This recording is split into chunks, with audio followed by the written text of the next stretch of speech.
घर में मौजूद चीज़ों को हम ज़ीरो कॉस्ट में किस तरह से ऑर्गेनाइज कर सकते हैं और बहुत सारी चीज़ें हमारे इर्द गिर्द ही मौजूद होती हैं जिनका इस्तेमाल करके हम अपनी ज़िंदगी को आसान बना सकते हैं। तो कुछ टिप एंड ट्रिक्स आपके साथ शेयर करूंगी, तो वीडियो को लास्ट तक देखिएगा। चलिए भी स्टार्ट करते हैं। टिप नंबर 1 है इन कांटों यानी कि फोक के लिए है, जो कि बहुत हद तक ख़राब हो चुके हैं, तो मैंने फेंकना चाह रही थी। तो इस वीडियो के बाद आप भी इन कांटों को बिल्कुल नहीं फेंकेंगे।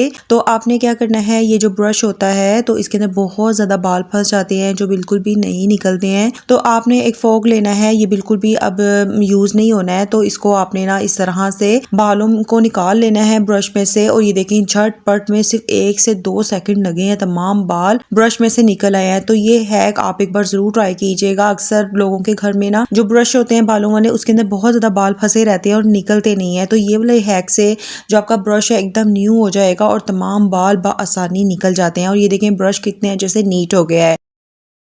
नेक्स्ट आइडिया शेयर करूँगी आपके साथ। ये कुकिंग ऑयल के पैकेट भी हर घर में ही मौजूद होते हैं क्योंकि इनका इस्तेमाल रोज़मर्रा की ज़िंदगी में ज़रूर किया जाता है। तो ये कुकिंग ऑयल के जो पैकेट होते हैं आइंदा से आपने बिल्कुल भी नहीं फेंकने हैं। इनको अच्छे से आपने वॉश कर लेना है और इस तरह से ना मैंने कटिंग कर ली है, इनको खोल लिया है। तो इसी तरह से तमाम कुकिंग ऑयल के जो पैकेट है ना वो आपने जमा कर लेने हैं और कटिंग करके अच्छे तरीके से ना इनको वॉश करके ड्राई कर लेना है। अब इनका बहुत ही ज़बरदस्त आपको यूज़ बताती हूँ। आपने क्या करना है, एक इस तरह से ना पैकेट बिछा लेना है और उसके ऊपर एक रोटी को बेल के ना रख देना है। आप कोई सा भी पराठा इसके ऊपर बेल कर रख सकते हैं, मूली वाला पराठा, आलू वाला पराठा, कीमे वाला पराठा या फिर आप बल वाला पराठा भी बेल सकते हैं। रोटी रखने के बाद इसके ऊपर थोड़ा सा आपने खुशका लगाना है और दोबारा से एक आपने ऑयल का पैकेट रख देना है। इसी तरह से जितने भी आपके पास पैकेट हैं या आप जितने भी पराठे बनाना चाहते हैं ना, इस तरह से बनाकर फ्रीज कर सकते हैं। जो हम बाजार से फ्रोजन पराठा लेते हैं ना, सेम इसी तरह से आपने फ्रीज कर देने हैं। जब भी आपको ज़रूरत महसूस होगी तो आपने फ्रिज में से निकाल कर इसे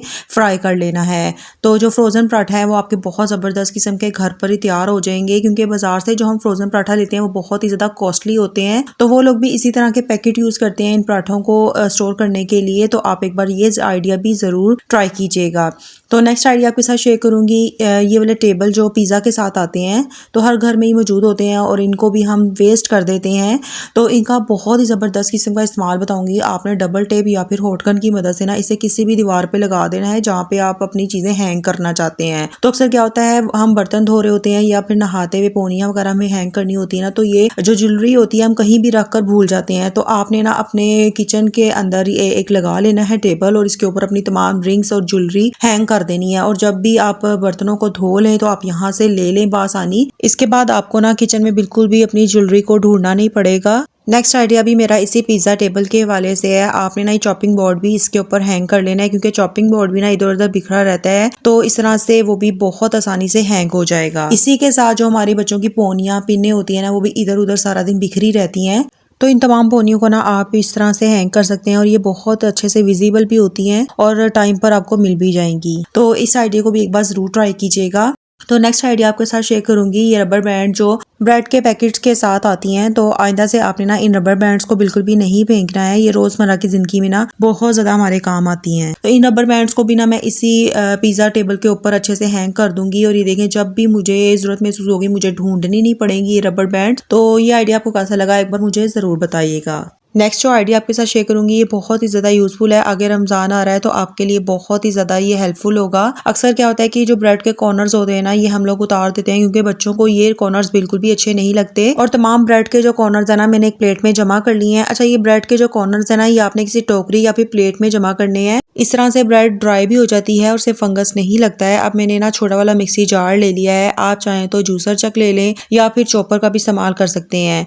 इस मिक्सी जार के अंदर मैं इस ब्रेड को शामिल कर दूंगी और अच्छे से इसे चॉप कर लेंगे।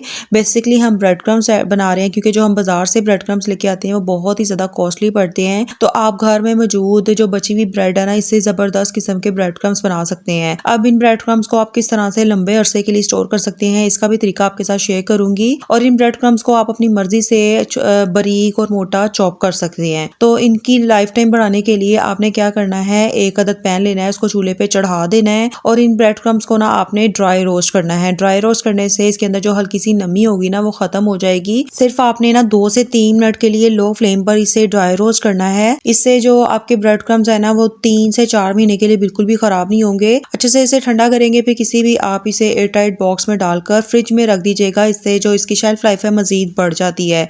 इन ब्रेड क्रम्स को कटलेट्स और नगेट्स बनाने के लिए इस्तेमाल कर सकते हैं। बहुत ही ज़्यादा क्रिस्पी लगेंगे। आई होप कि आपको ये मेरा आइडिया बहुत ही ज़्यादा पसंद आया होगा। अब नेक्स्ट आइडिया आपके साथ शेयर करूंगी। अक्सर क्या होता है कि दूध वाले बर्तन में बहुत ज़्यादा मलाई लगी होती है, इससे दूध भी वेस्ट हो जाता है।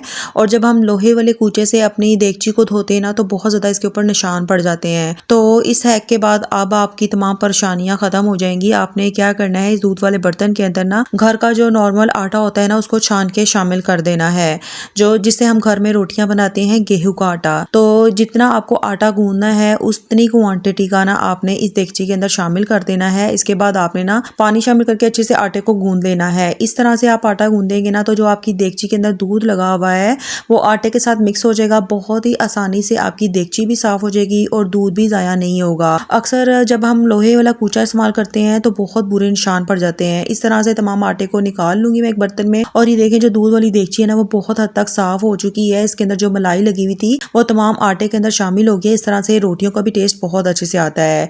अब मैंने देगची को अच्छे तरीके से वॉश कर लिया है और ये देखें जबरदस्त किस्म की ना ये साफ हो चुकी है, बहुत अच्छे से ही चमक रही है। तो इस तरह से नेक्स्ट आइडिया आपके साथ शेयर करूंगी। ये जो ऑयल वाले पैकेट होते हैं इसके अंदर बहुत ज्यादा ऑयल लगा होता है। तो आपने क्या करना है, जब आटा गूंद लेंगे ना तो आपने इस ऑयल वाले पैकेट को ना इस तरह से आटे के ऊपर लगा देना है। इस तरह से आप फ्रिज में रखेंगे तो जो आटा है वो बिल्कुल भी ऊपर से ड्राई नहीं होगा, इसके ऊपर अच्छे से एक ऑयल की कोटिंग हो जाएगी। तो अब आपको बिल्कुल भी आटे को ढकने की जरूरत नहीं है। ये आइडिया आपको कैसा लगा एक बार मुझे जरूर बताइएगा। नेक्स्ट आइडिया आपके साथ शेयर करती हूँ। ये ऑयल वाली बोतल भी क्या होता है कि हर घर में ही मौजूद होती है। तो जब हम ऑयल का इस्तेमाल करते हैं ना तो जो हमारा काउंटर टेबल है या फिर जो शेल्फ होती है ना वो बहुत ही ज़्यादा ग्रीसी हो जाती है, उसके ऊपर बहुत ज़्यादा ऑयल लग जाता है। तो आपने क्या करना है, कोई भी टिश्यू पेपर या घर में मौजूद एक्स्ट्रा जो कपड़े पड़े होते हैं ना उसका छोटा सा पीस लेके इस तरह से कटिंग करके आपने बोतल के ऊपर चढ़ा देना है और उसके ऊपर ना रबड़ बैंड लगा देंगे इस तरह से। तो इस तरह से देखने में खूबसूरत भी लगेगी और जो कपड़ा है ना वो बिल्कुल भी हिलेगा नहीं। एक बार ये आइडिया जरूर ट्राई कीजिएगा। इस तरह से जो आपका काउंटर टेबल है वो बिल्कुल भी ग्रीसी नहीं होगा। तो नेक्स्ट आइडिया आपके साथ शेयर करूंगी। हम सभी के घरों में ये चाट मसाला, बिरयानी मसाला, बहुत किस्म के मसाले घरों में आते हैं। तो इनको इस्तेमाल करने के बाद इस तरह से हम खुला रख देते हैं जिससे इसकी शेल्फ लाइफ भी कम हो जाती है और इनके टेस्ट में भी फर्क आता है। उसकी तमाम जो खुशबू होती है ना, जायका होता है, वो खत्म हो जाती है। तो आपने क्या करना है, इस तरह से ना जो इसके एक्स्ट्रा पार्ट्स है ना उनकी कटिंग कर देनी है और अंदर की साइड पे इसे फोल्ड कर देना है और इस तरह से मसाले का डब्बा अच्छे तरीके से सील पैक हो जाएगा। तो इसमें से जो मसालों की खुशबू और फ्लेवर है ना वो बाहर नहीं आएगा। तो इसी तरह से जैसे ही हम पैकेट्स भी लेके आते हैं जिनके साथ डब्बे नहीं होते तो अक्सर क्या होता है कि बाकी का जो मसाला बच जाता है ना, इसी तरह से अगर हम खुला रखेंगे तो उसकी खुशबू खत्म हो जाएगी। तो आपने किसी भी तेज गर्म छुरी से ना इस तरह से इसको सील पैक कर देना है। इस तरह से जो मसालों की खुशबू है ना वो अंदर ही लॉक हो जाएगी। आपको ये मेरे तमाम आइडियाज कैसे लगे एक बार मुझे जरूर बताइएगा। अगर आपको मेरी वीडियो अच्छी लगी है तो प्लीज लाइक और शेयर जरूर कीजिएगा। चैनल पे न्यू है तो सब्सक्राइब करना तो बिल्कुल ना भूलिएगा। मिलते हैं किसी नए से आइडियाज के साथ, तब तक अपना बहुत ख्याल रखिएगा। अल्लाह हाफिज।